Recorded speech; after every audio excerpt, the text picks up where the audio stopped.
आज की क्लास में हम यहाँ पर एशिया की जो जल संधियाँ थी उनको कंप्लीट करने के बाद यूरोप महाद्वीप की कुछ जल संधियों के बारे में, ऑस्ट्रेलिया, न्यूजीलैंड और अफ्रीका महाद्वीप से संबंधित जो जल संधियाँ हैं उनके बारे में पढ़ेंगे। ठीक है। इससे पहले हमने देखा था कि उत्तरी अमेरिका महाद्वीप के अंदर जो जल संधियाँ थी वो सारी हम कंप्लीट कर चुके थे, और इससे पहले की क्लास में हमने उत्तरी अमेरिका के बाद एशिया महाद्वीप की सारी जल संधियाँ करती थी। आज हम करेंगे यूरोप महाद्वीप की प्रमुख जल संधियों के बारे में। ठीक है। तो यूरोप महाद्वीप के अंदर कौन कौन सी जल संधियों को पढ़ना है, पहले उनके बारे में देख लेते हैं। अब जल संधि क्या है वो मैं 2 बार डिस्कस कर चुका हूं, बार बार नहीं करेंगे। देखिए जरा, तो कुछ जल संधियों के नाम पहले आपको नोट करने के यूरोप महाद्वीप में कौन कौन सी जल संधियां आएंगी। ठीक है।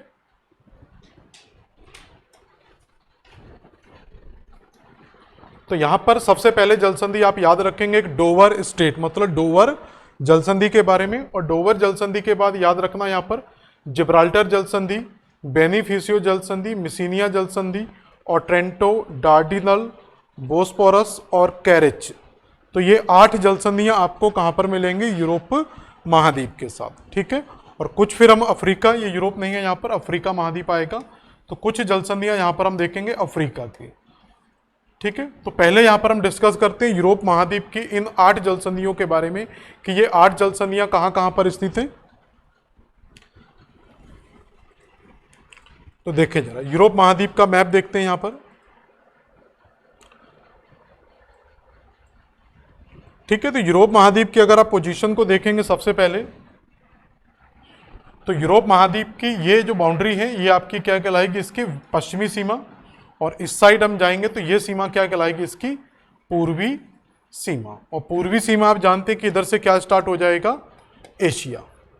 तो पूर्वी सीमा से तो एशिया लगा हुआ है, लेकिन पश्चिमी सीमा में जाएंगे तो यहां पर जो पूरा महासागर मिलेगा वो है अटलांटिक महासागर। ठीक है। और उत्तर में अगर हम जाएंगे तो उत्तर में पूरा क्या मिलेगा, आर्कटिक महासागर। ठीक है। तो उत्तरी सीमा में आर्कटिक महासागर मिलेगा, पूर्वी सीमा एशिया के साथ यूराल पर्वत से डिवाइड होगी, और पश्चिमी सीमा याद रखेंगे किससे जुड़ी हुई है, अटलांटिक महासागर से। दक्षिण में अगर हम जाएंगे इस महाद्वीप के, तो दक्षिण में जाएंगे तो इसी के नीचे आपकी अफ्रीका महाद्वीप स्टार्ट हो जाएगा। ठीक है। तो उसको हम देखेंगे आगे जाके क्या है। तो पहले यहां पर कुछ जल संधियों के बारे में देखते हैं कि कौन कौन सी यहां पर जल संधि है। तो सबसे पहले यहां पर जो आपको जल संधि मिलेगी, तो इस पोजीशन में जाएंगे, जर्मनी दिया हुआ है। ठीक है। जर्मनी के पास में एक नीदरलैंड, बेल्जियम और लग्जमबर्ग, ये 3 देश दिए हुए हैं जिनको लो लैंड कंट्री के नाम से जाना जाता है। निम्न भूमि देश, मतलब समुद्र तल से इनकी ऊंचाई क्या है, बहुत कम है, इसलिए इनको कहा जाता है लो लैंड कंट्री। ठीक है। इसी के पास में इंपोर्टेंस है हमारा यहाँ पर फ्रांस। ठीक है। राजधानी जानते हैं पेरिस। और इसी के ऊपर आपका बना हुआ है यहाँ पर यूके, यूनाइटेड किंगडम। ठीक है। तो एक तरफ आपकी स्थल की भूमि हो गई फ्रांस की, और दूसरी तरफ स्थलीय भूमि किसकी हो गई, यूके की। इन दोनों के साइड में अगर आप देखोगे तो यहां पर आपका बना हुआ है जिसको कहा जाता है नॉर्थ सी, उत्तरी सागर। क्लियर।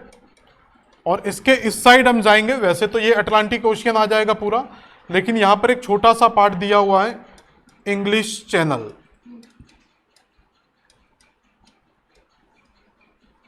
ठीक है। English channel. तो एक तरफ हम कहेंगे यहां पर उत्तरी सागर है, और एक तरफ क्या दिया हुआ है, इंग्लिश चैनल। अब इंग्लिश चैनल के बारे में अगर हम देखना चाहें तो इससे 2 सबसे इंपॉर्टेंट फैक्ट इंडिया के पूछे जाते हैं कि इंग्लिश चैनल को तैरकर पार करने वाली पहली महिला और पहला पुरुष, तो मिहिर सेन और आरती साहा।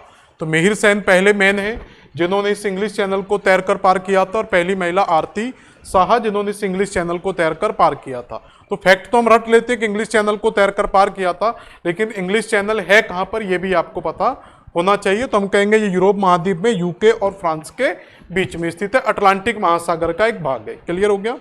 अब देखो, मैंने कहा था कि जब 2 तरफ कोई जलीय भाग होते हैं और उसके दोनों तरफ कोई स्थलीय भाग है, तो जलीय भागों को जोड़ने वाले को क्या कहेंगे, जल संधि। तो जल संधि 2 वाटर बॉडी को कनेक्ट करेगी और 2 लैंड बॉडी को क्या करेगी, सेपरेट कर देगी। ठीक है।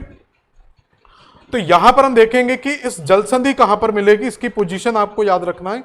तो जल संधि की जब हम यहां पर पोजीशन देखेंगे तो यहां पर आपको एक स्टेट मिलेगा, तो इसी स्टेट को कहा जाता है डोवर जल संधि। ठीक है, एक याद रखना, डेविस जल संधि मैंने बताया था आपको, तो डेविस अलग है, डोवर अलग है, कंफ्यूजन नहीं होना, ये डेविस है और ये डोवर है। तो डेविस जल संधि हमने कहां पढ़ा था? नॉर्थ अमेरिका में। ठीक है, नॉर्थ अमेरिका में लेब्राडोर सागर को किससे जोड़ती है? बफिन सागर को। और ग्रीनलैंड को किससे अलग करती है? यूके, यहां आपकी कनाडा की मुख्य भूमि से अलग करती है। तो यहां पर वो डोवर स्टेट डेविस कहां पर मिलेगी आपको? नॉर्थ अमेरिका में, तो वहां पर पड़ा था। यहां पर हम बात करेंगे डोवर स्टेट की।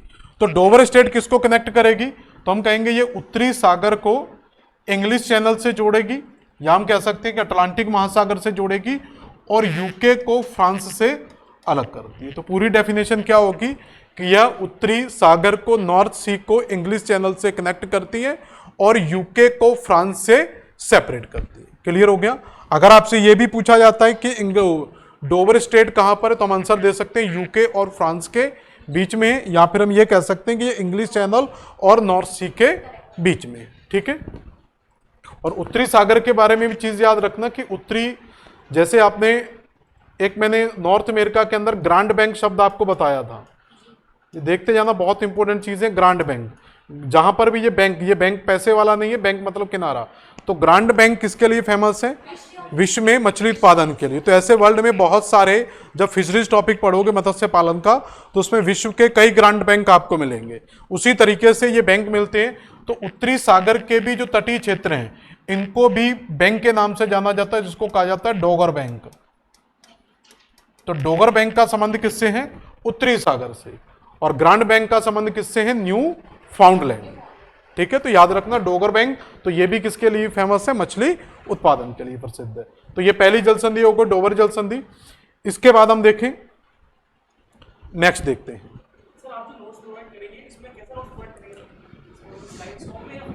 नोट्स तो नहीं, इसमें आप देखकर इसको बार बार देखेंगे, जब इसको वीडियो को आप देखेंगे तो उसमें चीजें आपको बार बार उसमें समझ में आ जाता है। एटलस अगर साथ में रखोगे तो नॉर्मल इसका मिल जाता है। पीडीएफ चाहिए होगा, पीडीएफ अगर चाहिए होगा, पीडीएफ मिल जाएगा इसका। नहीं, स्लाइड वगैरह नहीं, मैंने इसमें नोट ही करवाया है, लिखा दिया था मैंने सारी चीजें। ठीक है, देखें जरा इसमें।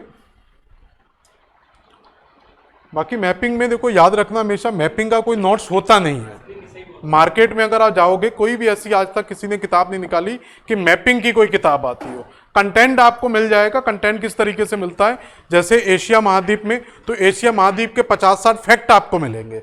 ऐसे डिस्क्राइब नहीं किया जाता। और ये मेरे भी थ्योरी नहीं है, मेरी यहां पर याद रखना आप लोग। तो ये जो मैप में दिया हुआ है, उस चीज को हमें समझना है, मैप की स्टडी है। ठीक है ना? जल संधियों को वैसे आप, जैसे मैंने आपको लगभग 35 के 40 जल संधियां मैं आपको पढ़ाऊंगा। आप चाहो तो 35 जल संधियों का पूरा पीडीएफ ले सकते हैं। तो वहां पर आपको पीडीएफ में 35 जल संधियां मिल जाएंगी। उसके अंदर क्या लिखा होगा? ये जल संधियां किसको जोड़ती हैं, किसको अलग करते हैं। डायग्राम नहीं मिलेंगे। लूसेंट के अंदर भी आप जाओगे, लूसेंट जो सबकी भगवान मानी जाती है, तो लूसेंट के अंदर भी आपको देखोगे तो एक जल संधियों का टॉपिक दिया हुआ है। ठीक है, उस जल संधियों के टॉपिक में सारी जल संधियां मेंशन है। इतनी नहीं होंगी, 20-25 जल संधियां वहां पर दी हैं। उनके सामने दो ही चीजें दी हैं, किनको अलग करती है, किनको जोड़ती है। तो आप एक बार ये पूरी जल संधियों को पढ़ लो और लूसेंट को एक बार पढ़ के देखना। आप ये कहोगे यार इससे ज्यादा तो हमें पहले से ही आता है, कुछ भी नहीं है उसमें। लेकिन अब बिना मैपिंग को पढ़े आप सारा 10 दिन भी उन जल संधियों को रट लेना, तो भी आपको याद नहीं हो पाएंगे। ठीक है, तो मैटर तो कहीं भी मिल जाएगा, मैटर वेरी नहीं करता है। यहां पर इंपोर्टेंट है कि आप चीजों को समझे। जैसे आपने डोवर जल संधि पढ़ लिया है, यह गारंटी दे रहा हूं कि आप लोग जीवन में कभी डोवर जल संधि को मत पढ़ना। आप जाके सीधा पेपर में बैठना, अगर डोवर जल संधि आ जाए और आंसर ना लगे तो बताना कि आंसर नहीं लगा। कभी मत पढ़ना डोवर को। ठीक है ना? लेकिन थोड़ा सा रिवीजन करना पड़ेगा, वो चीजें थोड़ा सा मेहनत करोगे तो आ जाएंगे। देखिए, अब यहां से इंग्लिश चैनल हमने बताया आपको। इंग्लिश चैनल से यहां पर आप जाएंगे तो ये देखो एक पेनिनसुला आपको मिलेगा पूरा। तो ये पूरा एक प्रायद्वीप है। तो इस प्रायद्वीप को कहा जाता है आइबेरियन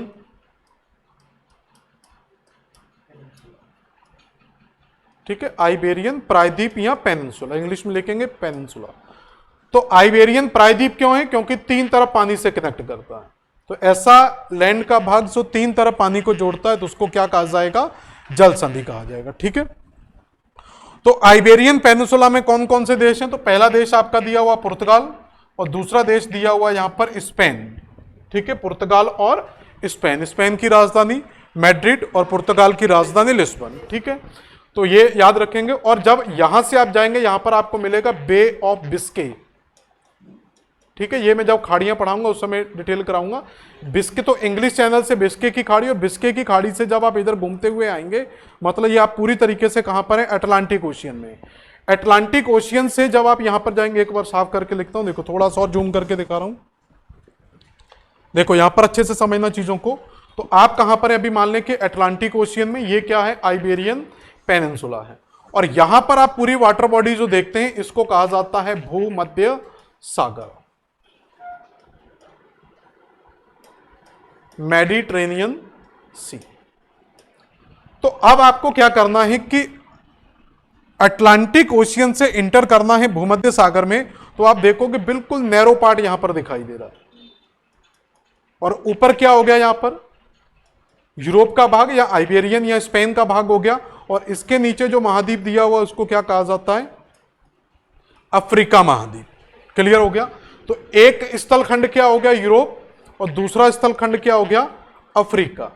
एक वाटर बॉडी हो गई अटलांटिक महासागर, और दूसरी वाटर बॉडी हो गई भूमध्य सागर। तो बीच में क्या आएगा, एक जल संधि। तो इसी जल संधि को कहा जाता है, सुना है कभी इस जल संधि का नाम, जिब्राल्टर। मोस्ट इंपोर्टेंट, जिब्राल्टर जल संधि। तो जिब्राल्टर जल संधि की बात करें तो जिब्राल्टर जल संधि किसको जोड़ेगी, तो हम कहेंगे यह अटलांटिक महासागर को भूमध्य सागर से जोड़ती है। और सेपरेट किसको करेगी, हम इसमें दो आंसर दे सकते हैं। पहला कि ये यूरोप को अफ्रीका से अलग करती है, हम ये कह सकते हैं कि ये स्पेन को अफ्रीका से अलग कर सकती है, हम ये कह सकते हैं ये आइबेरियन प्रायद्वीप को अफ्रीका से अलग करती है। ठीक है, तो कई तरीके से ऑप्शन इसके बन सकते हैं। ठीक है, तो पहली जल संधि हमारी हो गई थी डोबर, तो दूसरी का नाम होगा जिब्राल्टर जल संधि। किसको जोड़ेगी, तो पूरी डेफिनेशन क्या होगी, तो जिब्राल्टर जल संधि अटलांटिक महासागर को भूमध्य सागर से जोड़ती है और अफ्रीका को यूरोप से अलग करती है। अफ्रीका में यहां पर आपको मोरक्को वगैरह मिल जाएगा। ठीक है, मोरक्को, हाँ तो मोरक्को ही तो बोल रहा हूँ, मोरक्को आएगा सबसे, इधर मोरक्को है।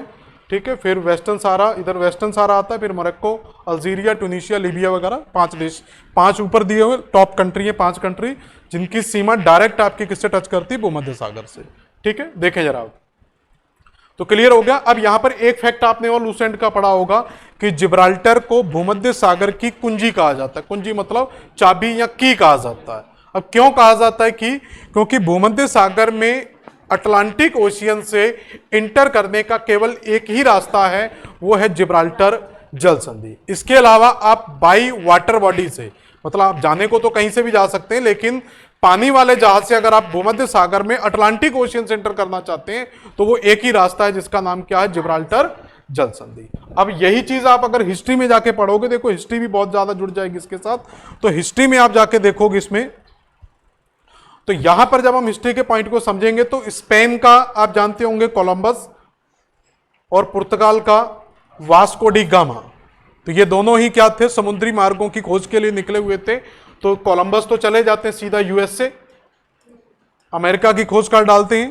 खोज नहीं मतलब ऐसा नहीं कि पहले नहीं था, मतलब मानचित्र वगैरह में लेकर स्टडी दे दी तो चीजें आ गई, रास्ता बताया था उन्होंने। अब ऐसे ही पुर्तगाल का जो कौन था, वास्को डी गामा, तो वास्को डी गामा यहां से नहीं आता, वास्को डी गामा इसके नीचे जो पूरा अफ्रीका है, तो अफ्रीका माइनर का नीचे से चक्कर लगाकर सबसे दक्षिण अफ्रीका के कैप और गुब रूट से होते हुए सीधा कहां पहुंचेगा, इंडिया पहुंचेगा। तो सोचो कि वो इतना बेवकूफ था कि इतना बड़ा चक्कर लगा के आया, क्या उसको किसी ने शॉर्टकट नहीं बताया कि आप सीधा यहां से इंटर करना जिब्राल्टर जल संधि से, और तुम्हारे बगल में भूमध्य सागर है। क्या उसको भूमध्य सागर की नॉलेज नहीं होगी, बिल्कुल रही होगी भाई, जब बगल में भूमध्य सागर है तो इतना बेवकूफ नहीं होगा कि वो भूमध्य सागर के बारे में नहीं जानता हो, और इतना भी उसको पता होगा कि यहां से रास्ता है जाने का। लेकिन घुस तो जाएगा, लेकिन निकलेगा कहां से, क्योंकि इस तरफ जब ये आएगा, यहां से पूरा मैप नहीं, जब आप इसको और इधर भूमध्य सागर का यह हिस्सा देखोगे तो अफ्रीका ऊपर टच कर जाता है एशिया से, तो अफ्रीका और एशिया दोनों क्या करते हैं, इसको ब्लॉक कर देते हैं। दोनों जुड़ जाते हैं। तो भूमध्य सागर में इंटर तो कर सकता था ये, लेकिन भूमध्य सागर से बाहर नहीं निकलता था। और धूम 3 वाली बाइक नहीं थी कि पहले पानी में चली जाए और फिर लैंड पर आ जाए, ऐसा उसके पास सिस्टम था नहीं। तो एक ही सिस्टम था कि वो पानी वाले जहाज से ही चलेगा। तो इसलिए पानी वाले जहाज को खड़ा करता, फिर वो लैंड पर आता, फिर आगे किससे जाता, तो ये चीज उसको पॉसिबल नहीं थी। तो एक ही ऑप्शन था, वो कहां से जाएगा, केप ऑफ गुड होप से। इसलिए लंबे समय तक यूरोप और एशिया के बीच में जो व्यापार चलता वो अफ्रीका के रास्ते से ही होकर चलता रहा, ठीक है। लेकिन यहां पर क्या होता है कि आगे जाकर, इसी के आगे जो आपको आगे अफ्रीका में बताऊंगा मैं, स्वेज नहर बना दी गई है ब्रिटिश सरकार के द्वारा। स्पेन, मिस्र जो देश था उसके राजा के साथ एग्रीमेंट वगैरह करके, डेट वगैरह मुझे याद नहीं, जो भी है जब बना दी गई, ठीक है, जो भी है देख लेना। तो जब स्वेज नहर बना दी गई, तो स्वेज नहर को बनाने से क्या हुआ कि सीधा आप भूमध्य सागर, भूमध्य सागर से नीचे लाल सागर, और लाल सागर से सीधा अरब सागर, रास्ता शॉर्टकट हो गया। इसलिए स्वेज नहर को ब्रिटिश सरकार की मेरुदंड कहा जाता है, रीढ़ की हड्डी कहा जाता है। क्योंकि पूरे रूट को सोचो कि एक छोटा सा कंट्री नहीं, ये पूरे अफ्रीका माइनर का चक्कर लगाकर आना, मतलब ये कह सकते हो कि करोड़ों किलोमीटर की दूरी सैकड़ों में कन्वर्ट हो गई, इतना अंतर आ गया, ठीक है। तो इसलिए ये फैक्ट उसी समय से ये डेवलप हुआ है, आज के संदर्भ में ही सही नहीं है। क्योंकि आज स्वेज नहर से भी आप भूमध्य सागर में इंटर कर सकते हैं, लेकिन वो जब नहीं थी स्वेज नहर, उसी समय से फैक्ट बना हुआ है कि भूमध्य सागर की कुंजी किसे कहा जाता है, तो हम कहेंगे जिब्राल्टर जल संधि को। तो जिब्राल्टर किसको जोड़ेगी, अटलांटिक ओशियन को भूमध्य सागर से जोड़ेगी, और फ्रांस को, या आप कह सकते हैं यूरोप को अफ्रीका से अलग करेगी। तो ये जल संधि आपकी कंप्लीट होती है।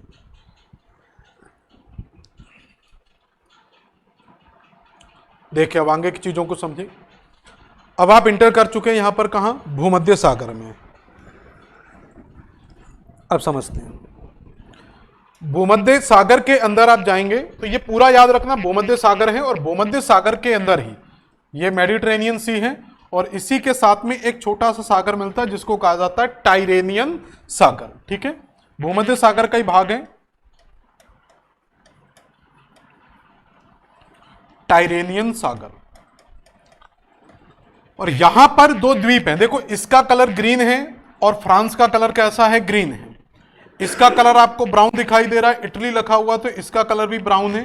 तो इसका मतलब ये जो 2 द्वीप दिए हुए हैं, ऊपर के द्वीप पर किसका अधिकार होगा, फ्रांस का, और नीचे के द्वीप पर किसका अधिकार होगा, यूके का, सॉरी इटली का।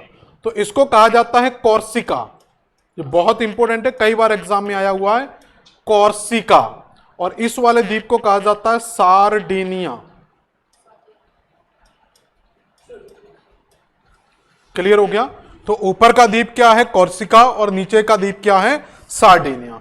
कॉर्सिका पर किसका अधिकार है, फ्रांस का, और सार्डिनिया पर किसका अधिकार है, इटली का। तो पेपर में आएगा कॉर्सिका द्वीप, कई बार मैचिंग के लिए आते हैं, द्वीप दे देता है, सामने देशों के नाम दे देता है, डायरेक्ट आपसे पूछ लेगा कॉर्सिका द्वीप पर किसका अधिकार है या कॉर्सिका द्वीप किसके अंडर में, ज्यादातर मैचिंग के लिए बहुत आता है ये। तो कॉर्सिका द्वीप किसका है, याद रखेंगे, फ्रांस का, और सार्डिनिया द्वीप किसका है, इटली का। अब एक चीज देखो, मैं क्यों बता रहा हूं द्वीपों को, क्योंकि हमें ढूंढना है जल संधि को। तो जल संधि कब मिलेगी, जब नैरो पार्ट निकालोगे। तो इन दोनों के बीच में आप देखोगे गैप है, तो इन दोनों के बीच में गैप है, तो यहां पर क्या होगी, एक जल संधि होगी। इसी जल संधि को कहा जाता है बोनी फैसियो, बोनी फैसियो या बेनी फैसियो भी कई जगह मिल जाता है। तो बोनी फैसियो की जल संधि, तो आपसे पूछा जाए बोनी फैसियो की जल संधि कहां पर है, तो इसका सबसे जो लोकप्रिय आंसर आता है वो आता है कॉर्सिका और सार्डिनिया द्वीप के बीच में। तो सिंपल याद रखना, बोनीफिसियो कहां पर है, तो फ्रांस के कॉर्सिका द्वीप और इटली के सार्डिनिया द्वीप के बीच में स्थित है। क्लियर हो गया। अब आपको अगर पूरी डेफिनेशन लिखना है कि ये कहां पर है, तो हम कह सकते हैं कि बोनीफिसियो जल संधि भूमध्य सागर को टाइरेनियन सागर से जोड़ती है और फ्रांस के कॉर्सिका को इटली के सार्डिनिया से अलग करती है। क्लियर हो गया, कर लो नोट इसको जल्दी। अब आगे समझे, तो एक जल संधि हो गई थी हमारी डोवर, दूसरी जल संधि हमने पढ़ ली यहां पर जिब्राल्टर, और ये तीसरी जल संधि होगी आपकी बोनीफिसियो। इसी में आगे समझ लेते हैं, चलो एक जल संधि को। इसी टाइरेनियन सागर से जब आप आगे जाएंगे तो यहां पर एक सागर मिलेगा जिसको कहा जाता है आयोनियन सागर।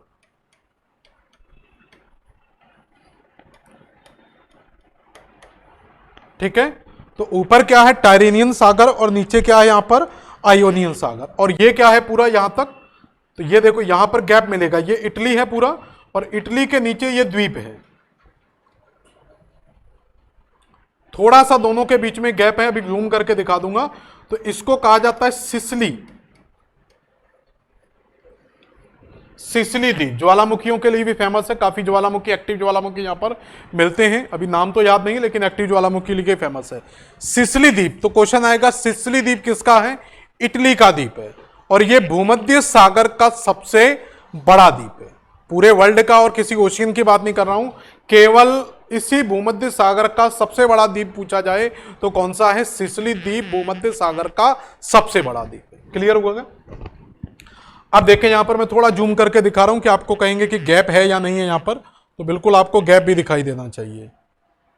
देखो यहां पर, तो ये आपको गैप देखे तो ऊपर क्या है यहां पर, टायरेनियन सी, और नीचे क्या है यहां पर, आयोनियन सी। ठीक है, आयोनियन सागर। और ये किसका भाग है, इटली की मुख्य भूमि है, और ये द्वीप कौन सा है, सिसिली। और इसी के बीच में ये जो गैप आपको दिखाई दे रहा है, इसी गैप में मिलती है जल संधि, बहुत माइनर सा गैप है, तो इसी को क्या कहा जाएगा, जल संधि। एक संकीर्ण भाग से गुजरती है, और इसी जल संधि का नाम है दोस्तों मैसीनिया।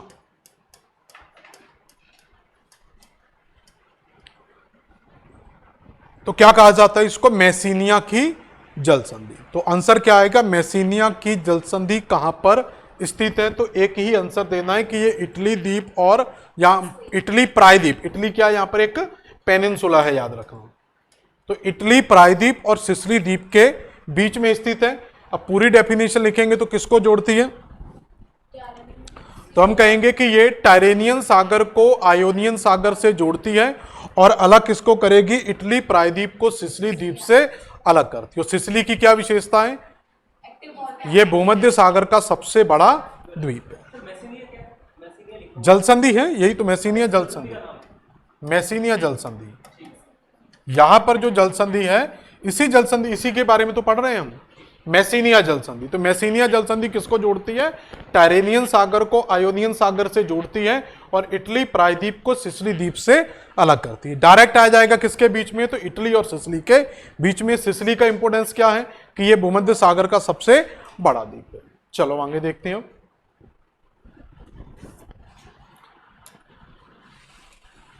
देखो थोड़ा बैक करके दिखा रहा हूं, पहले चीजों को समझ लें। तो यहां पर हम आ चुके हैं, इसके बीच में कौन सी जल संधि थी बोलो, बेनिफिशियो की जल संधि। ये क्या है, कॉर्सिका, और ये सार्डिनिया। ये इटली पेनिनसुला है और इसका नाम क्या, सिसिली। और ये आपका यहाँ पर टायरेनियन सी, और यहाँ पर क्या है, आयोनियन सी। बस पोजीशन जिस दिन समझना सीख गए बात बन गई। और इनके बीच में जो जल संधि है उसको क्या कहा जाता है, मिसीनिया स्टेट। अब यहां पर क्या है, आयोनियन सागर है, और यहां पर एक सागर है जिसको कहा जाता है एड्रियाटिक सागर। तो एड्रियाटिक सागर कहां पर है, इटली प्रायद्वीप के पास में। तो इटली प्रायद्वीप के यहां पर एड्रियाटिक सागर मिलेगा, और इधर क्या मिला, आयोनियन सागर। और इधर जो पूरा जो प्रायद्वीपीय क्षेत्र दिखाई दे रहा है, जिसमें कई छोटे छोटे देश हैं, इस पूरे प्रायद्वीप को कहा जाता है बाल्कन, बाल्कन कंट्री के नाम से जाना जाता है। तो ये बनता है आपका बाल्कन प्रायद्वीप। अब देखें जरा, तो एक तरफ क्या है, बाल्कन प्रायद्वीप की भूमि है, और एक तरफ क्या है, यहां पर इटली प्रायद्वीप की भूमि है। तो एक तरफ बाल्कन प्रायद्वीप की भूमि, एक तरफ इटली प्रायद्वीप की भूमि, और एक जली भाग हमारा हो गया आयोनियन सी, और दूसरा जली भाग हो गया हमारा एड्रियाटिक सी। तो स्वाभाविक है दोनों के बीच में क्या मिलेगी, एक जल संधि। कहां पर, इस जगह पर। ठीक है, तो इसी जल संधि को कहा जाता है ओट्रेंटो स्ट्रेट। तो इसका नाम क्या है, यहां पर लिख दे रहा हूं,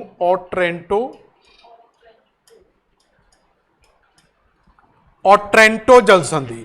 तो ओट्रेंटो जल संधि किसके बीच में है, तो पहला आंसर देंगे इटली प्रायद्वीप और बाल्कन प्रायद्वीप के बीच में। दूसरा आंसर देंगे आयोनियन सागर और एड्रियाटिक सागर के बीच में। अब पूरी डेफिनेशन लिखोगे तो हम कहेंगे ओट्रेंटो जल संधि इटली प्रायद्वीप को बाल्कन प्रायद्वीप से अलग करती है, और आयोनियन सागर को एड्रियाटिक सागर से जोड़ती है। तो जल संधि में हमेशा दो जोड़ने वाला भाग और दो अलग करने वाला आएगा, ये डेफिनेशन होती है। बाकी आप उसको किसी भी तरीके से तोड़ मरोड़ कर आंसर अपना दे सकते हैं। ठीक है, हो गया क्लियर सभी का। अब आगे देखें जरा।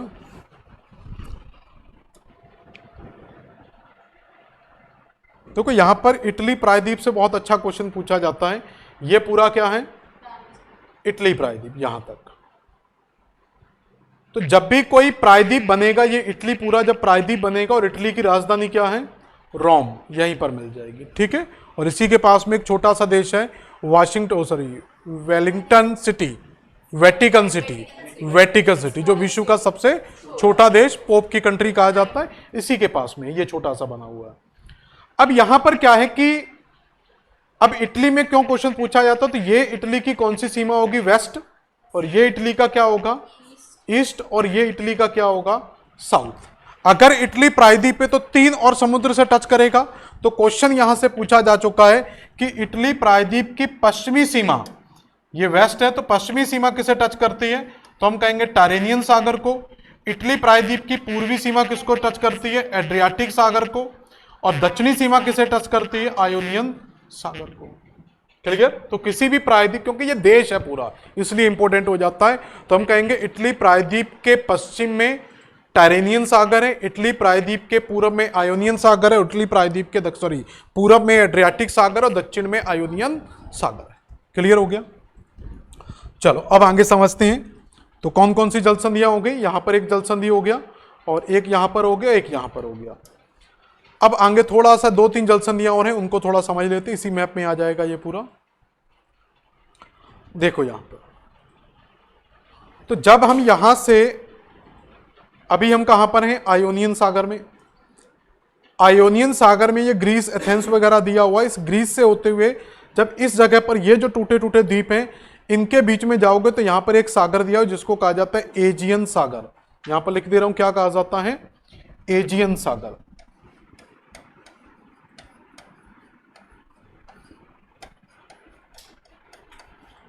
ठीक है, एजियन सागर की अगर हम यहां पर बात करें, तो एजियन सागर यहां पर हो गया, और एजियन सागर से ऊपर जब आप जाएंगे, ये पूरी भूमि एजियन सागर की है, और यहां पर जो बीच में आपको पानी का क्षेत्र दिखाई दे रहा है, इसको कहा जाता है मरमरा सागर, मरमरा सी, मरमरा सागर। और मरमरा सी से ऊपर जाएंगे, ये है मोस्ट इंपोर्टेंट ब्लैक सी, काला सागर। कल मैंने कारा सागर पढ़ाया था, कंफ्यूजन नहीं होना, कारा सागर अलग है और ये काला सागर अलग है। ठीक है, तो इसको हिंदी में काला सागर और अंग्रेजी में क्या कहेंगे, ब्लैक सी। अब देखो 3 सागर हैं, इधर क्या है, एजियन सागर, यहां पर क्या है, मरमरा सागर, और यहां पर क्या है, ब्लैक सी। क्रम याद रखना, एजियन सागर, मरमरा सागर, ब्लैक सी, काला सागर, और यहां पर एक सागर है जिसको कहा जाता है एजोब सागर। तो कितने सागर हो गए, क्रम से अब देखना, जल संधि अपने आप डेवलप होंगी। एजियन सागर, मरमरा सागर, काला सागर और एजोब सागर। तो इसका मतलब जहां पर भी 2 सागर हैं तो उसके बीच में जल संधि होना जरूरी है।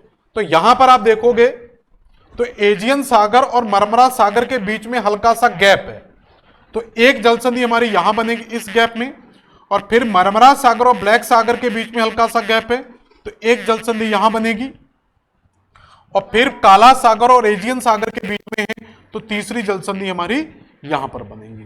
तो देखें इनके नाम क्या है। तो पहली चीज याद रखेंगे कि एजियन सागर और मरमरा सागर के बीच में जो जल संधि है उसको कहा जाता है डार्डिनल।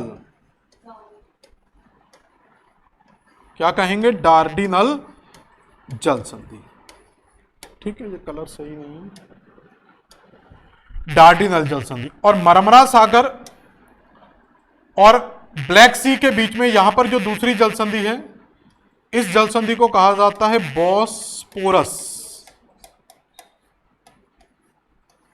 जल संधि।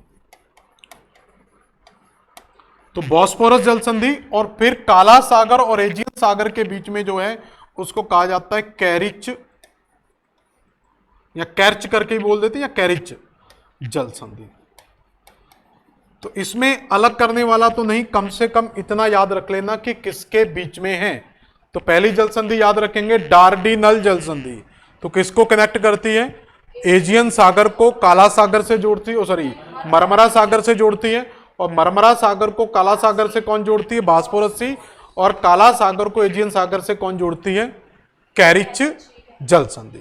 तो एक सिंपल देखो स्टोरी की तरह याद रखो कि आप एजियन सागर में खड़े हैं, एक बोट में बैठे हुए, आपको अपनी बोट लेकर आगे जाना है। तो एजियन सागर से आप जाएंगे, आपको पहुंचना है मरमरा सागर में, लेकिन जिस एंट्री गेट से इंटर करोगे तो हम कहेंगे एजियन सागर से डार्डिनल जल संधि से होते हुए हम कहां पहुंचेंगे, मरमरा सागर में। और मरमरा सागर से बोस्फोरस जल संधि से होते हुए हम पहुंचेंगे काला सागर में, और काला सागर से कैरिच जल संधि से होते हुए कहां पहुंच जाएंगे, एजोव सागर में। क्लियर हो गया। तो इस तरीके से आपकी यूरोप की कुछ जल संधियां होती। एक बार शुरू से सारी जल संधियों को फटाफट देखें, फिर इसको खत्म करते हैं। देखो पहला, देखो पूरा एक स्टोरी की तरह बनाते हैं इसको। हम यहां पर खड़े हैं, कौन सा सागर है ये, उत्तरी सागर, नॉर्थ सी। तो आपको नॉर्थ सी से चलना है, तो नॉर्थ सी से चलेंगे तो हम कहेंगे डोवर स्टेट। तो डोवर स्टेट से होते हुए, ठीक है, एसटी, तो डोवर जल संधि से होते हुए हम कहां पहुंचेंगे, इंग्लिश चैनल में, ठीक। और इंग्लिश चैनल से होते हुए सीधा हम आ जाएंगे अटलांटिक ओशियन में। एक यात्रा है उत्तरी सागर से इंग्लिश चैनल, इंग्लिश चैनल से अटलांटिक महासागर, और अटलांटिक महासागर से हम पहुंचेंगे जिब्राल्टर जल संधि से होते हुए भूमध्य सागर, और भूमध्य सागर के बाद बोनीफेसियो स्टेट से होते हुए हम पहुंचेंगे टायरेनियन सागर, और टायरेनियन सागर से मिसीनिया स्टेट से होते हुए हम पहुंचेंगे आयोनियन सागर, और आयोनियन सागर से डार्ड और ट्रेंटो स्टेट से होते हुए पहुंचेंगे एड्रियाटिक सागर। आगे रास्ता नहीं है, फिर लौट कर आएंगे, और एजियन सागर से फिर वापस चलेंगे कहां पर, आयोनियन सागर से एजियन सागर, और एजियन सागर से मरमरा सागर। तो बीच में किससे होकर जाएंगे, डार्डिनल जल संधि से, और मरमरा सागर से जाएंगे ब्लैक सी, किस जल संधि से, बॉस्फोरस, और बॉस्फोरस से जाना है एजोव सागर, किस जल संधि से, कैरिच जल संधि। तो इस तरीके से आपकी ये जल संधियां होती हैं यूरोप महाद्वीप की प्रमुख जल संधियां। क्लियर हो गया। अब हमें कुछ जल संधियां देखो, उत्तरी अमेरिका की जल संधियां मैंने पूरी करा दी हैं। दक्षिणी अमेरिका के एक जल संधि है वहां पर, वो मैं भी अलग से बता दूंगा, जो मिसलेनियस बचा हुआ अलग से पढ़ेंगे। मैं देखो जल संधियां वहीं पर ज्यादा मिलती, जो महाद्वीप जितना ज्यादा कटा फटा है, जितना ज्यादा जिकजक है, उतनी ज्यादा जल संधियां मिलेंगी। साउथ अमेरिका सेपरेट सा ज्यादा जल संधियां है नहीं, एक जल संधि है वहां पर। तो उत्तरी अमेरिका की जो 10 जल संधियां पड़ी वो आपको याद रखना है। उसके बाद आपको मेन एशिया महाद्वीप में जल संधियां मिलती हैं, और उसके बाद यूरोप महाद्वीप में मेन जल संधियां। अब आपके कौन कौन से महाद्वीप बच गए हैं देखो जरा एक बार। एक तो आपका साउथ अमेरिका बच गया, उसमें कौन सी जल संधि है। दूसरा आपका बच गया कौन सा, ऑस्ट्रेलिया और न्यूजीलैंड, यहां पर कौन कौन सी जल संधि है। और तीसरा बचा हुआ है आपका अफ्रीका। तो दो दो चार चार जल संधियां इनके अंदर भी हमें देखने को मिलेंगी। तो सबसे पहले ऑस्ट्रेलिया और न्यूजीलैंड की जल संधियों को देखते हैं।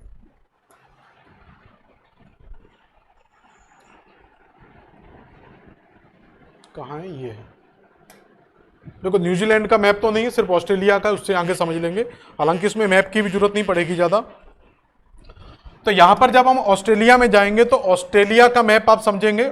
ऑस्ट्रेलिया में यहां पर एक छोटा सा द्वीप है, हाँ, यहां पर आपको इस तरीके का एक पूरा द्वीप मिलता है जिसको कहते हैं पापुआ, यहां लिख रहा हूं देखो, पापुआ न्यू गिनी, ठीक है। और पापुआ न्यू गिनी का आधा भाग ऑस्ट्रेलिया में है, और आधा भाग यहां पर किसमें चला जाता है, जिसको आइरेनियन पेनिनसुला करके मिल जाता है। तो जो किसमें चला जाता है, एशिया में। और इस पूरे द्वीप को कहा जाता है गिनी द्वीप। तो गिनी द्वीप के दो भाग हैं, आधा भाग एशिया में और आधा भाग ऑस्ट्रेलिया में। तो आपको अभी पापुआ न्यू गिनी पर फोकस करें, जब द्वीप वगैरह पढ़ाऊंगा तब बताऊंगा। तो ये पापुआ न्यू गिनी हो गया, और पापुआ न्यू गिनी के नीचे किसकी सीमा आ जाती है, पूरी ऑस्ट्रेलिया की। और इसी के बीच में, और यहां पर आपको पूरा अराफुरा सी मिल जाता है, और इसके तरफ आपको मिल जाता है कोरल सागर। तो अराफुरा सी और कोरल सागर के बीच में एक जल संधि है जिसको कहा जाता है टॉरस स्ट्रेट। कौन सी, टॉरस जल संधि। तो सिंपल याद रख लेना है, टॉरस जल संधि कहां पर है, ऑस्ट्रेलिया में, ऑस्ट्रेलिया के उत्तरी भाग में स्थित है। तो सिंपल याद रखें, किसको जोड़ती है, अराफुरा सागर को कोरल सागर से जोड़ती है, ऑस्ट्रेलिया को पापुआ न्यू गिनी से अलग करती है। बस इतना सा याद रखना है। तो टोरस जल संधि या सीधा याद रखेंगे कोरल सागर और अराफुरा सागर के बीच में स्थित है। ठीक है, इसके बाद ऑस्ट्रेलिया के बिल्कुल नीचे जब आप जाएंगे, ऑस्ट्रेलिया के नीचे यहां पर बिल्कुल छोटा सा एक द्वीप दिया हुआ तस्मानिया, और तस्मानिया के इस साइड ये सागर दिया हुआ जिसको कहा जाता है तस्मान सागर। देखो इसलिए मैप से पढ़ाना, जैसे ये ओरिजिनल मैप मैंने लिया हुआ है, अब इसमें मेरे लिए तो बहुत आसानी है क्योंकि मुझे दिमाग लगाना ही, तस्मान सागर लिखा हुआ तो मैंने लिख दिया। ठीक है ना, तो ब्लैंक मैप पर बताने का इसलिए होता है कि कम से कम जब आपको लगे कि मैं बिना देखे चीजों को बता सकता हूं तो आप लोग भी कर सकते हैं। जब मैंने देख के बता दिया तो देखकर तो आप भी खड़े होकर यहां पर बता देंगे। अगर आपसे पूछा जाए ये क्या लिखा हुआ है तो आपको भी दिखाई दे रहा क्वींसलैंड लिखा हुआ, मुझे भी दिखाई दे रहा क्वींसलैंड लिखा हुआ है, तो कोई अचीवमेंट तो नहीं हुआ ना इसमें। तो मजा तब आता है जब हम ब्लैक मैप से पढ़ते हैं, चीजें समझ में भी आती हैं। ठीक है, लेकिन ज्यादा मजा इसमें आता है। ठीक है, अच्छा लगता है थोड़ा सा। देखिए ये हो गया तस्मान सागर, और इस तरफ आप पूरा पैसिफिक ओशियन रख सकते हैं यहां पर, या इंडियन ओशियन की बाउंड्री आ जाएगी इधर, या फिर आप इसको ले लेना, इसको कहते हैं ग्रेट ऑस्ट्रेलियन बाइट। ठीक है, बे, बे मतलब होता है खाड़ी, और बाइट का मतलब भी खाड़ी होता है, मतलब ये कह सकते हैं बे का बड़ा भाई बाइट। ठीक है, बे बाइट। तो तस्मान सागर और इधर ऑस्ट्रेलियन बाइट के बीच में, या हम कह सकते हैं ऑस्ट्रेलिया और तस्मानिया के बीच में जो जलसंधि स्थित है उसी जलसंधि को कहा जाता है बॉस या बास जलसंधि। तो यहां पर याद रखना सिर्फ आपको दो ही जलसंधियां मिलती हैं ऑस्ट्रेलिया में। पहली जलसंधि का नाम है टॉरस जलसंधि और दूसरी जलसंधि मिलती है बॉस जलसंधि। तो टॉरस जलसंधि किसके बीच में? अराफुरा सागर और कोरल सागर के बीच में। और बास जलसंधि किसके बीच में है? तस्मान सागर और ऑस्ट्रेलियन बाइट के बीच में। यहां हम कह सकते हैं कि ऑस्ट्रेलिया और तस्मानिया के बीच में बस दो ही जलसंधियां यहां पर आपको मिलती हैं। अब इसी के नीचे यहां पर एक छोटा सा द्वीपीय देश है जिसको कहा जाता है न्यूजीलैंड, जो मैप में नहीं है लेकिन मैं आपको यहां बना के दिखा दे रहा हूं। ठीक है, ये हो गया दो जलसंधियां। देखो एक बार यहां पर डोवर जलसंधि हो गया, ठीक है, जब्राल्टर हो गया, बेनिफिशियो, मैसिनिया, ओट्रेंटो, डार्डिनल, बॉस्फोरस, कैरिच, ये 8 जलसंधियां यूरोप की हो गई थी। बता तो दिया ओट्रेंटो जलसंधि एजियन सागर के साथ में। ठीक है, अब देखो यहां पर तो न्यूजीलैंड के अंदर कौन कौन सी जलसंधियां, तो न्यूजीलैंड का स्ट्रक्चर थोड़ा सा देख लें। न्यूजीलैंड में 3 द्वीपों के इसके मेन भाग हैं, मतलब इसमें 3 मेन द्वीप याद रखना है। तो पहले द्वीप समझेंगे उसके बाद ये आ जाएगा। तो पहले को कहा जाता है नॉर्थ आइलैंड, उत्तरी द्वीप। दूसरे को कहा जाता है साउथ आइलैंड, दक्षिणी द्वीप। और इसको कहा जाता है स्टीवर्ड। तो 3 द्वीप यहां पर याद रखना है। पहला है उत्तरी द्वीप, दूसरा है दक्षिणी द्वीप और तीसरे को क्या कहते हैं यहां पर? स्टीवर्ड द्वीप। पूरा प्रशांत महासागर का हिस्सा है, तो जोड़ने वाली झंझट तो खत्म है, प्रशांत को प्रशांत से ही जोड़ेगा। अब यहां पर आप देखोगे तो जलसंधि कहां पर हमें मिलेगी, तो यहां पर अपने आप आपको समझ में आ जाएगा कि एक जलसंधि तो यहां पर मिलनी चाहिए क्योंकि उत्तरी सागर और दक्षिणी सागर के बीच में जगह है। और एक जलसंधि आपको कहां पर मिलनी चाहिए? साउथ द्वीप और स्टीवर्ड द्वीप के बीच में। ठीक है, तो इस जलसंधि को क्या कहते हैं? इसको कहा जाता है कुक जलसंधि। देखो कुक के नाम से अगर बहुत सारी चीजें आपको मिलती हैं और तुक्का लगाना है तो न्यूजीलैंड लगा देना, क्योंकि कुक नामक वैज्ञानिक जो भी ज्योग्राफर था उसी ने इसकी खोज की थी। पूरा नाम तो नहीं पता, लेकिन कुक के नाम से माना जाता है कि न्यूजीलैंड ऑस्ट्रेलिया के साथ ये जुड़ा हुआ है। ठीक है, तो इसलिए जलसंधि का नाम भी क्या मिलता है यहां पर? कुक जलसंधि। तो अब आपको सिर्फ इतना याद रखना है कि कुक जलसंधि कहां पर है। तो आंसर सिर्फ देंगे हम नॉर्थ सी और उत्तरी द्वीप और दक्षिणी द्वीप के बीच में है। जोड़ना घटाना कुछ नहीं बताना, उत्तरी द्वीप और दक्षिणी द्वीप के बीच में है। ऐसे ही यहां पर दक्षिणी द्वीप और स्टीवर्ड द्वीप के बीच में जो जलसंधि है उसको कहा जाता है फोवेक्स। फोवेक्स जलसंधि। कई जगह पर किताबों में फोवो करके दिया हुआ है, फोवे जलसंधि। तो फोवेक्स, फोवे ऐसे नाम अगर आपको मिल जाए तो समझ लेना ये जलसंधि बात हो रही न्यूजीलैंड की। तो 2 जलसंधियां हो गई यहां पर, कौन कौन सी? पहली जलसंधि कुक जलसंधि जो उत्तरी द्वीप और दक्षिणी द्वीप के बीच में है, और दूसरी जलसंधि होगी हमारी फोवेक्स जलसंधि जो उत्तरी द्वीप दक्षिणी द्वीप और स्टीवर्ड द्वीप के बीच में स्थित है। अब लगे याद न्यूजीलैंड की राजधानी बता दें क्या है? वेलिंगटन कौन से द्वीप पर स्थित है? तो ये तो हमने याद कर लिया कि न्यूजीलैंड की राजधानी वेलिंगटन है, लेकिन न्यूजीलैंड की राजधानी वेलिंगटन कौन से द्वीप पर स्थित है? तो ये भी थोड़ा सा पता कर लिया करो चीजों को। तो यहां पर मिलेगी बिल्कुल नीचे वेलिंगटन। बाकी एक बार आप कंफर्म आप कर लेना, वैसे मेरे हिसाब से यहीं पर है, फिर भी एक बार कहूंगा कंफर्म कर लेना, ठीक है? कई बार मिस्टेक हो जाता है, लेकिन मेरे हिसाब से भी यहीं पर है। तो उत्तरी द्वीप पर ये वेलिंगटन बिल्कुल दक्षिणी हिस्से पर स्थित है वेलिंगटन, जो क्या है न्यूजीलैंड की राजधानी, ठीक है? तो ये कहानी होगी न्यूजीलैंड की। तो 4 जल संधियां, ऑस्ट्रेलिया में पहली जल संधि टॉरस जल संधि और नीचे बास जल संधि, तीसरी यहां पर वेलिंगटन और पॉवेक्स। तो 4 जल संधि आपकी ये कंप्लीट होती है। अब बची आपकी अफ्रीका महाद्वीप की जल संधि। एक दो अफ्रीका में है, उसको भी देख लेते हैं। देखो लगे हाथ एक जल संधि और बता दे रहा हूं यहां पर, साउथ अमेरिका की। तो साउथ अमेरिका में भी एक जल संधि है जिसको कहा जाता है वेलिंगटन, सॉरी वेलिंगटन कहां से, मैगलन।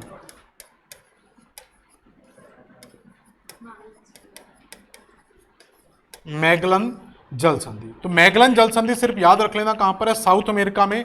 साउथ अमेरिका में भी कहां पर है? तो यहां पर आप आंसर देंगे इसका चिली के, जो चिली देश दिया हुआ है, चिली के बिल्कुल दक्षिण में मिलती है। बात समझ में आ गया? बस पोजीशन याद रखना, क्योंकि वही चिली को ही काटकर 2 भागों में डिवाइड करती है। तो चिली के बिल्कुल दक्षिण में स्थित है कौन सी? मैगलन जल संधि, ठीक है? और चिली के साथ ही दक्षिणी सीमा किसके साथ जुड़ी हुई है? अर्जेंटीना। कई बार बस इतना आ जाता है अगर मिले आपको कि ये किसको अलग करती है, तो चिली और अर्जेंटीना आपको आंसर मिल सकता है। तो अगर मैप में पढ़ोगे सबसे दक्षिण में चिली, मतलब इस तरीके से स्ट्रक्चर बना हुआ है। तो ये बिल्कुल पतला पतला सा चिली है, और चिली के साथ में इधर साइड में ये दोनों के स्थलखंड है यहाँ पर टूटे टूटे से, और इन्हीं के बीच में मिलती है मैगलन जल संधि। तो ये चिली और ये अर्जेंटीना। तो इसके बीच में हो सकता है आपसे मिल जाए कि चिली अर्जेंटीना करके। अगर चिली अर्जेंटीना में एक सिलेक्ट करना तो चिली करेंगे, अगर पूछे चिली और अर्जेंटीना के बीच में तो हम आंसर यस में लगा देंगे, ठीक है? तो अब आपकी एक जल संधि बची हुई है लास्ट, किसके अंदर? अफ्रीका में। हालांकि पढ़ चुके हैं, फिर भी एक बार देख लेते हैं। तो अफ्रीका महाद्वीप में यहां पर देखोगे तो अफ्रीका में, अब देखो फिर से शुरू से स्टार्ट करेंगे इसको। तो अफ्रीका महाद्वीप में यहां पर हो गया आपका अटलांटिक ओशियन, ये हो गया आपका भूमध्य सागर मेडिटेरेनियन सी, और यहां पर हो गया आपका लाल सागर रेड सी, और इधर आपका हो गया इंडियन ओशियन हिंद महासागर। अब आप वही चीज आएगी कि अटलांटिक ओशियन से जब आप भूमध्य सागर में इंटर करेंगे तो किस जल संधि से होकर जाएंगे? जिब्राल्टर जल संधि से। वही चीज आ जाएगी जो जिब्राल्टर हम पढ़ चुके हैं। तो फिर से जिब्राल्टर का वही आंसर आएगा कि जिब्राल्टर जल संधि अटलांटिक महासागर को भूमध्य सागर से जोड़ती है। और देखो ये स्पेन वाला क्षेत्र आ गया, स्पेन को अफ्रीका से, अफ्रीका का कौन सा देश मैंने बताया था? मोरक्को से जोड़ती है, से अलग करती है। तो वही चीज आ जाएगी। अब इस, तो मैंने क्या कहा था कि भूमध्य सागर में इंटर करने का रास्ता तो जिब्राल्टर जल संधि है, ठीक है? जिब्राल्टर, तो जिब्राल्टर से इंटर तो करेंगे, लेकिन लाल सागर में जब आप जाएंगे तो आगे का हिस्सा बिल्कुल ब्लॉक है, बंद है, तो यहां पर जाने का कोई रास्ता नहीं है। लेकिन इसी को काटकर एक यहां पर सागर का नहर का निर्माण किया गया। देखो थोड़ा सा बड़ा करके दिखा देता हूं यहां पर, लेकिन ब्लर हो जाएगा ये, फिर भी समझ में आ जाएगा। देखो ये हो गया आपका भूमध्य सागर और इधर हो गया रेड सी। तो आप देखोगे भूमध्य सागर और रेड सी बिल्कुल ब्लॉक है, बीच में जुड़ा हुआ है। तो बीच में जुड़ा हुआ तो इसका मतलब बाहर निकलने का कोई रास्ता नहीं है, इसलिए वास्को डी गामा इस रास्ते से नहीं आया था। लेकिन ये रास्ता बहुत शॉर्टकट था, वास्को डी गामा आ सकता था, लेकिन वो अफ्रीका का चक्कर लगाकर आया था। अब यहां पर हम समझेंगे तो भूमध्य सागर और लाल सागर में अगर आपको इंटर करना तो इसके बीच में एक ये प्रायद्वीप है छोटा सा। अभी सिर्फ थोड़ा सा समझ लो, जब मैं इसको द्वीप प्रायद्वीप पढ़ाऊंगा तब डिटेल से समझेंगे। तो अफ्रीका का ही एक छोटा सा प्रायद्वीपी भाग है जिसका नाम बहुत इंपॉर्टेंट है, जिसको कहा जाता है सिनाई, सिनाई प्रायद्वीप, ठीक है? तो सिनाई प्रायद्वीप की अगर बात करें, इसी प्रायद्वीप को तोड़कर क्या बनाई गई है? स्वेज नहर। इसका मतलब है कि सिनाई प्रायद्वीप एक ऐसा खंड है जो अफ्रीका को, क्योंकि इधर अफ्रीका है और इधर क्या स्टार्ट हो जाएगा? एशिया, मतलब आप एशिया से बाई रोड अफ्रीका जा सकते हैं। क्यों? क्योंकि बीच में क्या है, सिनाई प्रायद्वीप, इसके ऊपर से आपकी गाड़ी निकल सकती है, बिल्कुल रूट मिल जाएगा आपको इसके ऊपर से। लेकिन अगर इस सिनाई को यहां से निकाल दिया जाए तो पूरा इसमें क्या आ जाएगा, पानी भर जाएगा, फिर ये पॉसिबल नहीं हो पाएगा। तो इसका मतलब ये लैंड एरिया को, एक लैंड को मतलब एक स्थल खंड को दूसरे स्थल खंड से जोड़ता है और वाटर बॉडी को अलग कर रहा है। तो ये जल संधि का बिल्कुल अपोजिट है, इनको कहा जाता है स्थल संधि। जैसे जल संधियां पढ़ी थी हमने, उसी तरीके से स्थल संधि भी होती है। ठीक है, स्थल जल संधि, और इसको इंग्लिश में कहते हैं इस्थमस। हिंदी में भी शायद इसका एक दो नाम और मिलता है, अभी स्थल संधि याद रख लेना। तो क्वेश्चन इससे बहुत इंपॉर्टेंट पूछा जाता है, 4 जल संधियां दे देगा ऑप्शन में, पूछेगा निम्न में से कौन सा इस्थमस का उदाहरण है। 3-4 ऐसे इस्थमस मिलते हैं पूरे वर्ल्ड में, तो कौन सा इस्थमस का उदाहरण है, तो यहां पर याद रखेंगे सिनाई क्या है, एक स्थल संधि का उदाहरण है। किसको जोड़ती है, तो अफ्रीका को एशिया से जोड़ती है। ठीक है, और इसी सिनाई को काटकर क्या कर दिया गया है, सुएज नहर का निर्माण कर दिया गया। तो इसी सिनाई को यहां पर कट करके, तो सिनाई को काटकर यहां से क्या बना देगी, पूरी एक नहर बना दी गई है। अब ये नहर क्या करती है, भूमध्य सागर को किससे जोड़ देती है, रेड सी के साथ जोड़ देती है। तो इसका मतलब अब आप भूमध्य सागर से सीधे जा सकते हैं कहां पर, लाल सागर में, और इसी नहर को क्या कहा जाता है, सुएज नहर। हिस्ट्री वगैरह इसकी पढ़ लेना, सुएज नहर कब कैसे किसने बनाई थी। तो सुएज नहर भूमध्य सागर को लाल सागर से जोड़ने का कार्य करती है, इसलिए इसको ब्रिटिश सरकार की मेरुदंड कहा जाता है, बैकबोन, रीढ़ की हड्डी कहा जाता है। क्यों? क्योंकि अब उसको अफ्रीका का चक्कर नहीं लगाना है, वो सीधा भारत है, इंडियन ओशियन मतलब अरब सागर में जाएंगे, अरब सागर से सीधे लाल सागर, और लाल सागर से सीधे भूमध्य सागर, और भूमध्य सागर से जिब्राल्टर से बाहर निकलकर किसी भी अफ्रीकन और यूरोपियन कंट्री में इंटर कर सकते हैं, और ब्रिटेन का रास्ता तो पास में ही है। ठीक, चलो आगे देखते हैं। तो ये पहला हो गया जिब्राल्टर, दूसरा हो गया सुएज, और सिनाई स्थल संधि जरूर याद रखना इसमें। इसके बाद यहां पर आप देखोगे, मैं कल एशिया में भी पढ़ा चुका था, तो ये आपका कौन सा है, रेड सी, और रेड सी के बाद इधर क्या आ जाता है, अरेबियन सी, अरब सागर। तो मैंने कल अरब सागर से आपको रेड सी में ले गया था, आज रेड सी से चलेंगे उल्टा अरब सागर में। तो इसके बीच में यहां पर जो जल संधि है, इसी जल संधि को कहा जाता है बाब अल मंडेब जल संधि। लंबा चौड़ा सा नाम है, बेब अल या बाब अल मंडेब, कुछ भी पढ़ सकते हैं। तो बाब अल मंडेब जल संधि, तो बाब अल मंडेब जल संधि बताओ किसको जोड़ती है, तो हम कहेंगे ये लाल सागर को अरब सागर से जोड़ती है, एशिया को अफ्रीका से अलग करती है। क्लियर हो गया? तो अब हम यहां पर इंटर कर जाएंगे इंडियन ओशियन में, तो ये अगली जल संधि आपकी होती है। इसके बाद देखें जरा, एक जल संधि और है यहां पर, देखो यहां पर एक द्वीप मिलेगा मेडागास्कर,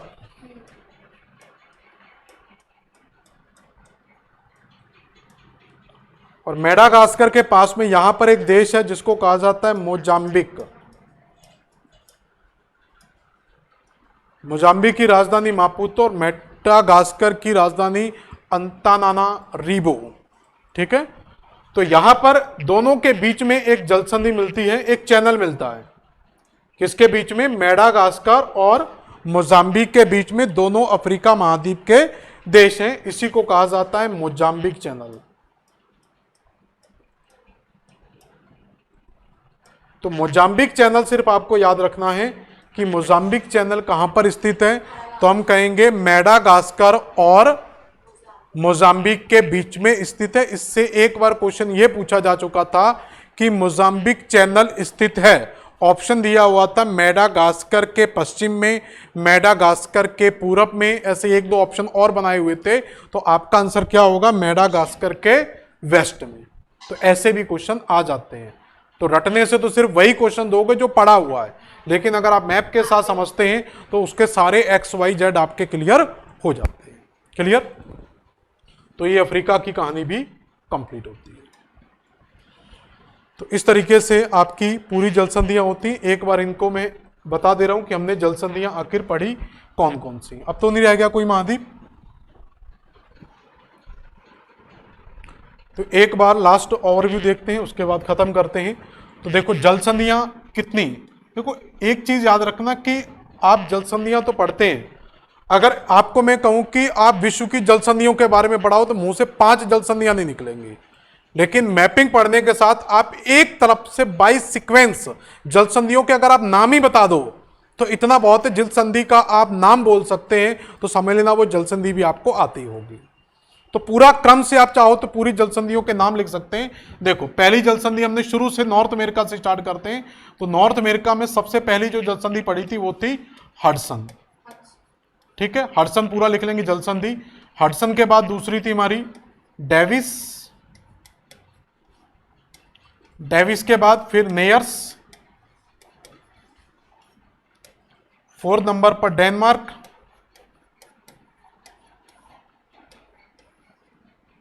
फिर आपकी बेल आइल, फिर आपकी फ्लोरिडा। अब समझते जाना कौन कहां कहां पर है, मैं लिख नहीं रहा हूं, आप लोगों के दिमाग में पिक्चर घूमनी चाहिए कि ये कहां कहां पर स्थित है। फ्लोरिडा 7 नंबर पर हमने पढ़ा था युकाटन चैनल,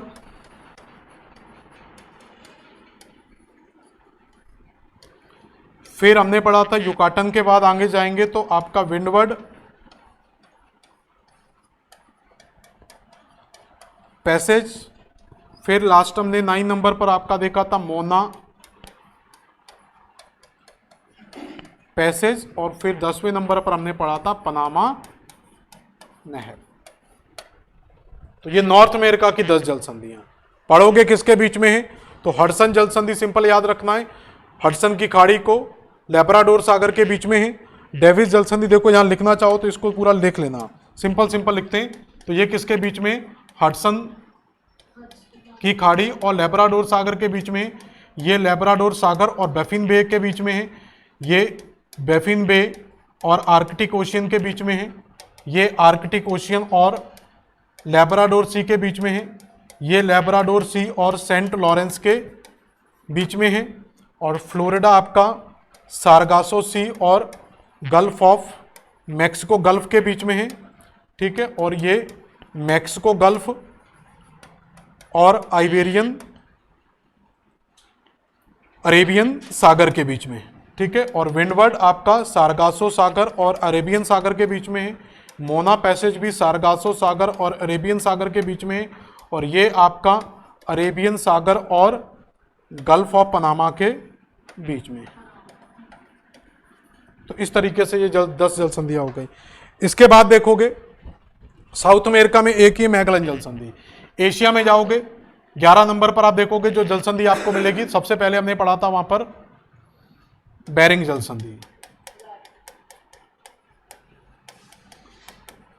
बेरिंग जल संधि। फिर बेरिंग से नीचे जाएंगे टार्टर, टार्टर के बाद सोया या सुगारू, पहले 12, 13, 14 नंबर पर सुगारू के बाद सोया, फिर ताइवान, ताइवान के बाद फिर लास्ट में ताइवान से नीचे जाओगे तो आपकी मक्सर, मक्सर के बाद आप जाओगे नीचे तो मक्सर के बाद आपकी सुंडा, सुंडा के बाद मलक्का, मलक्का के बाद आपकी जोहारी। ठीक है, और जोहारी के बाद आपकी पाक जल संधि, और उसके बाद आपका जाएगा पाक के बाद हॉर्मुज। ठीक है, और हॉर्मुज के बाद बेब अल मंडे। अब किसको जोड़ती हैं फटाफट देखें जरा। तो बेरिंग जल संधि किसको जोड़ती है, तो ऊपर आर्कटिक ओशियन है और नीचे क्या है, पैसिफिक ओशियन है। टार्टर किसको जोड़ती है, ऊपर अखोटस्क सागर है और नीचे जापान सागर है। सुगारू किसको जोड़ती है, पैसिफिक ओशियन को जापान सागर से, ये भी किसको, पैसिफिक ओशियन को जापान सागर से। और ये कौन सा, ताइवान। तो ताइवान के ऊपर क्या आ जाएगा आपका, ईस्ट चाइना सी को साउथ चाइना सी से। एक यहां पर जल संधि रह गई आपकी कोरिया स्टेट। ठीक है, कोरिया जल संधि जो जापान सागर को ईस्ट चाइना सी से जोड़ती है।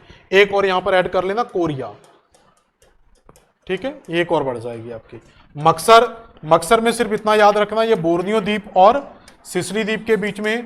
सुंडा जावा और सुमात्रा के बीच में है। मलक्का नहीं, द्वीप लिख रहा हूं मैं, आइलैंड, आइलैंड मैं आइलैंड लिखना हूं, बोर्नियो आइलैंड और स्लेबिस आइलैंड के बीच में है, ठीक है ना। और सुंडा जावा आइलैंड और सुमात्रा आइलैंड के बीच में है, और ये सुमात्रा आइलैंड और मलाया पेनिनसुला के बीच में है। और जोहारी मलाया पेनिनसुला और सिंगापुर के बीच में है, ठीक।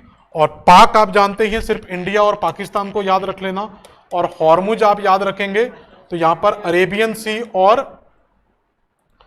पर्शियन गल्फ, ठीक है। सॉरी, फिर वही चीज हो गई ना, इंडिया और श्रीलंका आएगा, हाँ वही गलती करी, गलतियां दोहरा देते हैं। तो बेबल मंडेब किसके बीच में है, तो यहां पर आप याद रखेंगे अरेबियन सी और रेड सी। देखो कई जगह पर ये इंपॉर्टेंट होता है, सागर इंपॉर्टेंट है, कई जगह सागर इंपॉर्टेंट हो जाता है, कई जगह द्वीप इंपॉर्टेंट हो जाते हैं। जैसे ये जो जल संधियां, इनके द्वीप इंपॉर्टेंट है और कुछ जल संधियों के सागर इंपॉर्टेंट होते हैं, ठीक है। तो ये आपकी लगभग एक उसको जोड़ोगे तो 24 जल संधियां यहां पर कंप्लीट होती हैं। इसके बाद जाओगे यूरोप में, तो यूरोप में 25 नंबर पर जाओगे तो आपकी हो गई पहली डोवर जल संधि। डोवर के बाद आपका याद करते जाना डोवर कहां पर है, और डोवर के बाद जाओगे नीचे आपकी जिब्राल्टर, और जिब्राल्टर के बाद आपकी 27 नंबर पर बोनीफेसियो, और फिर आपकी मैसीनिया,